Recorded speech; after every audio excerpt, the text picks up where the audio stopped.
Hello everyone and welcome to Colors Fade's gaming channel. I'm your host Christopher Holmes, aka Colors Fade. Today I'm going to be talking to you about improvements we would like to see in the game of Anthem. And by we, I mean my friends and I who've been playing this game a lot, discussing this on Discord and talking about these points. Now, we all think that BioWare has made a pretty awesome looter shooter. It's graphically impressive and it's really fun to play. But throughout playing it, we have noticed that there's a couple of things that BioWare could do that would make the game quite a bit better. And I wanted to take a little bit of time today to enumerate what those handful of items are.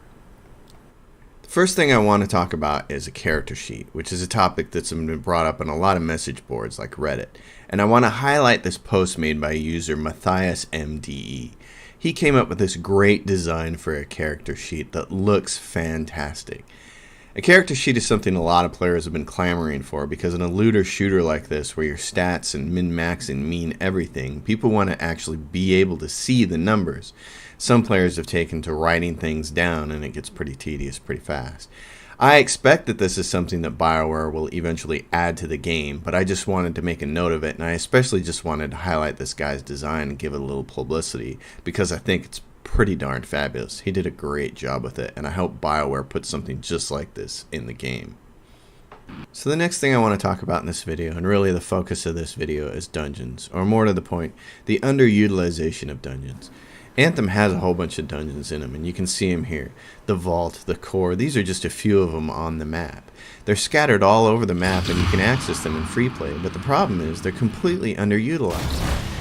The dungeons are designed really well and look really neat, but they're, for the most part, only used in the story missions. So you do a story quest that sends you out into one of these dungeons, and you might visit it twice even, but then you're done with it and you never have a reason to come back. And the other big problem is, in free play on the world map, very rarely does a world event pop that sends you to one of these dungeons. And that's a real shame because when you come in here and you see these dungeons, they're designed great, they look really neat. But if you have no reason to visit them, what's the point? It seems a real shame that they're used for the story in like a one and done deal and then you never come into them again. Now if you fly in here without a world event, sure, random enemies will start popping up, but that's just it. They're random. The loot is random. You might get one or two drops doing this, but you don't get a chest. And in a looter shooter, when you're trying to accumulate loot, well, why not farm dungeons? And the thing about dungeons is, for as long as there have been role-playing games, dungeons have traditionally been the place you go to get the best loot and the best gear. But the problem with these dungeons is, unless a world event directs you here, and those are really rare, then there's nothing going on. You'll fly in here and get random mobs and random spawns and really rare random drops. You won't get anything good. There's no guaranteed chest the way the dungeons are set up right now. I think the game would really benefit from making dungeons a focal point of the free play mode. Right now we all fly around the free play mode looking for world events to pop because we want the chest. The chest means guaranteed loot. There's not a lot of point to killing a bunch of random mobs when the drop rate is so rare. So you do the world events because you know you're going to get a chest. Well, wouldn't it be awesome if every single time you saw a dungeon you could fly into it and automatically pop a world event? That would mean a guaranteed chest drop. I don't think the difference between that and what actually happens in free play mode would be that great. Okay, so people are going to farm dungeons. Big deal, they're farming free play mode as it is right now. The dungeons could be so much more fun and so much more interesting. And how cool would it be to be flying around from one dungeon to the next?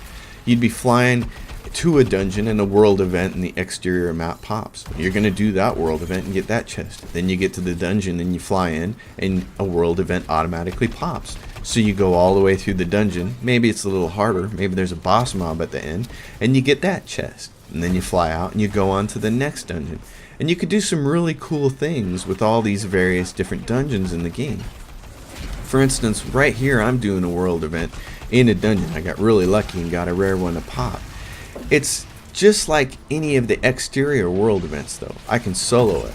Now imagine if we do something a little more interesting with these dungeons, like boss mobs. Now Anthem already has some pretty neat boss mobs in it, like this huge spider queen at the end of the Tyrant Mine, or the Skilos mechanical tank, which is pretty tough to take down. They also have some minor boss mobs in the game, like the Ursics, which you can find in the free play mode during world events. And then, of course, there's the Colossus, which is totally awesome and a lot of fun to play, and pretty much requires a team to take down as long as you're on a higher difficulty level.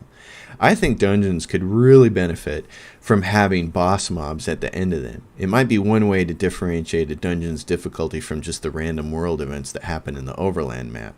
Every single world event that would spawn when you automatically go in the dungeon would mean some kind of boss mob at the end. Maybe it requires a partner to take down and it's not something you can solo.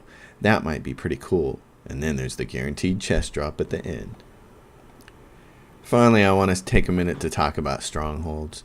Strongholds really are what I think is going to be the lifeblood of Anthem. They're the most challenging, difficult encounters of the game. They require a team, and they're a whole lot of fun, and they end it in these huge encounters with these giant boss mobs. It's just an awesome gaming experience. Right now, the game only has 3 Strongholds, and I think everyone would agree that the game is going to benefit with the addition of more Strongholds. Now, fortunately, we know that there's going to be another Stronghold coming up in the next content release, which is really cool, and in a minute I'm going to talk about that from a roadmap perspective and what BioWare has planned coming up.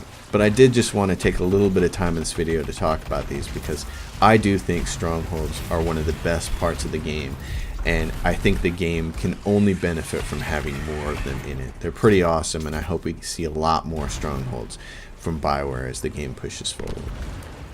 So I've talked about the 2 things that I think the game really needs to be a little bit better, and that's a character sheet and then dungeons and boss mobs. So now let's talk about the roadmap that BioWare has come up for the next 90 days.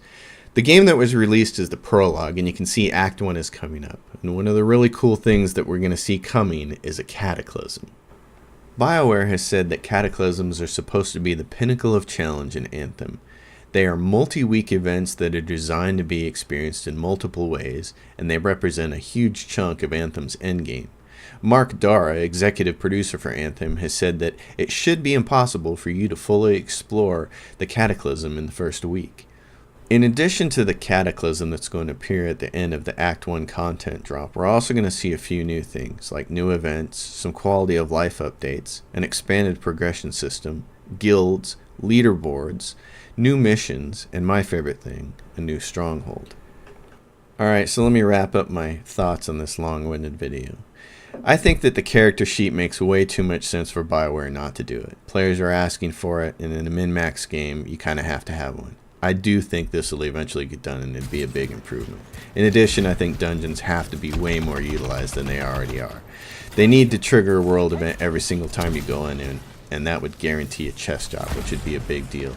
And if you couple that with all the boss mobs that the game already has, and I'm sure that BioWare is building, and you made those the end part of a dungeon, it'd be a really cool design, and it'd give players something interesting to do when they're farming for gear. Dungeons and boss mobs would be a huge addition to the game. I think BioWare has made Anthem a really great looter shooter. It's a good base to build from. The gunplay is exciting and it's frenetic and it's just a lot of fun, but it does need more content, and I think dungeons and boss mobs would be a good start, and more Strongholds later would be great. Alright, I'm Colors Fade and I'm signing off. If you liked the video, please subscribe to the channel. If you have a question or comment, drop it down below and I will answer it. And I will see you guys next time. I hope everybody's having fun playing Anthem, and I look forward to seeing what BioWare drops on us next.